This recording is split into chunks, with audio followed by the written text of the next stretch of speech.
lái xe như vậy như tràn trâu phi xanh in hoa nên địa sang béo dạ phải trên nền đua tu hộ quang để là phi xanh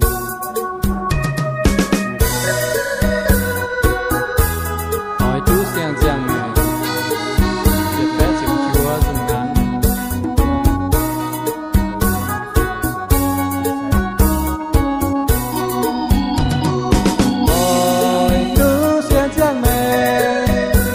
tao hai tình yêu lo tu quả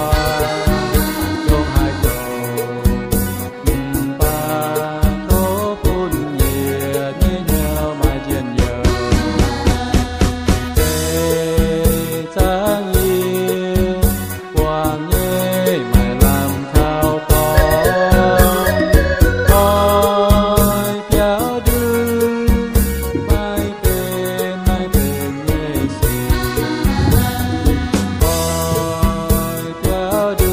mai về nghe xì Hãy subscribe cho kênh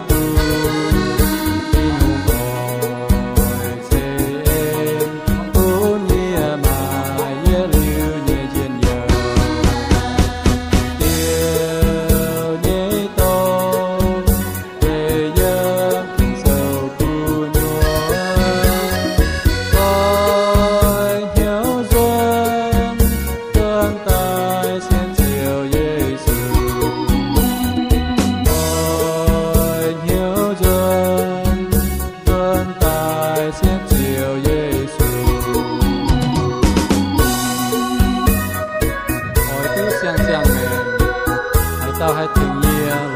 để không bỏ lỡ những video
hấp dẫn.